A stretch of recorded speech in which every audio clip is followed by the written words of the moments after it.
Hi there, today we are weaving. So we're going to do weaving in lots of different ways. We've got some twigs that we collected yesterday. We went for Y-shaped twigs, we went for some normal straight twigs, and we've tied them together at the corner. So Patrick, this is one that he's made, so he's gone for slightly smaller. When he tied it off, he wasn't quite tight enough with his tying off, which is fine.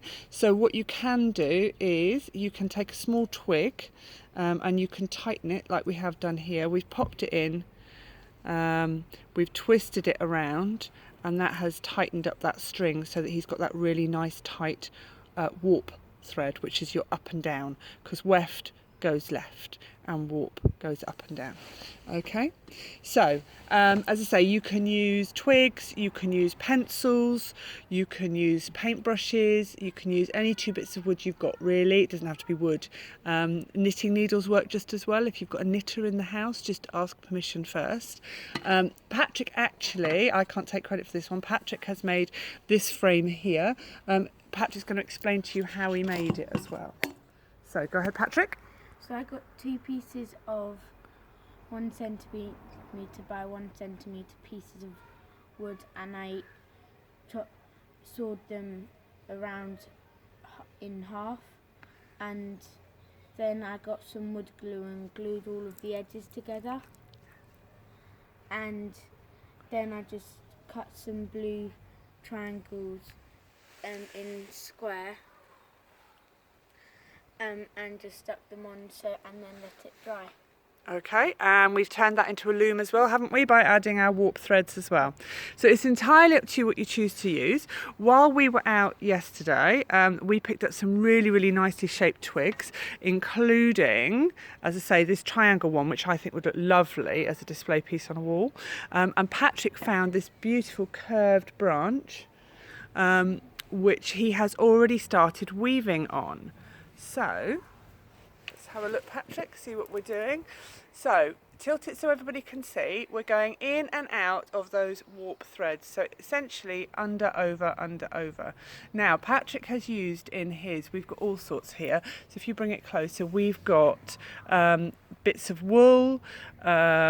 We've got, this is an old piece of sari fabric that I had. This was an old travel blanket. These are little bits of fleece. I happen to have all sorts of arty bits in. These here, these are from a company called Yarn. They do the most beautiful sari. It's like lengths of sari that they've cut, and they put them together, and you can knit with them, you can crochet with them. We've been weaving with them. We've actually made beautiful Christmas rag wreaths with them to go on the front door as well at Christmas time. So that's Yarn. So I know they're on Facebook. They've also got their own website. Go along, really reasonably priced, and I believe they're still posting out now, even during our quarantined period. So if you fancy buying some extra bits and pieces, we've got this lovely wool that we picked up from our local yarn shop.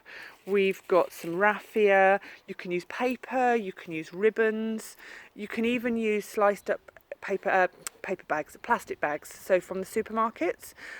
If you've got any of those old plastic bags that, you know, they're not recyclable, not reusable, slice those up and you can actually weave with those, and there's some beautiful colours out there, so you can include those as well.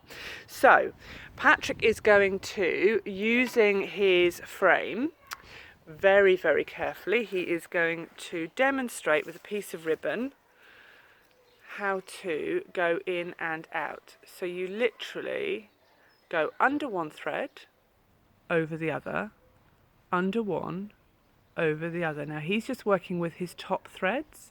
If you want to, you can combine bottom and top threads, which is a little bit more challenging for the older students, until he gets right to the end, and then he's going to pull it through a little bit more. Now with the other end of the ribbon, he's going to keep going with this one. So where he went under before, he's now going to go over. He's going to go over. So go over, under, over, under, over, under. Oh, if I say it really quickly, do you think he'll speed up? Over, under, over, under, over. And then he's going to pull it through. And then he's going to very gently push it all the way down so that they're really close together. He is going to push it all the way down using his fingers. So if you want to, you can actually use a comb And that's a really nice way of pushing it down as well. And then he can go back the other way with the same piece of ribbon as well, because it's quite long.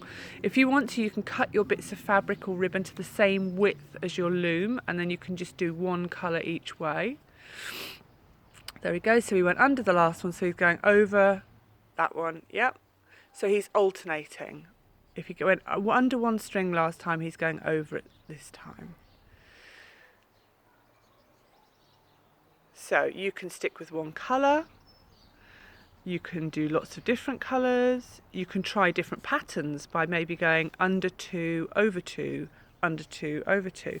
But eventually you will end up with a piece very similar to Patrick's. Now, if you've got any older students who want to have a go at this and are thinking this is a bit babyish, I have started with an entire twig. So my target is that by the time we are released from being in the houses, I will have filled that entire twig with sari silks I'm going to be using. So I will be back in touch with my lady at Yarn Yarn, and we will be using sari silks to fill this whole piece, and I think that would make a fantastic piece of wall art. So if you want to watch my progress, I'll be posting progress on Facebook, Mona Whitten Arts and Events. And tomorrow we will be back, and tomorrow we are doing painted eggs in time for Easter.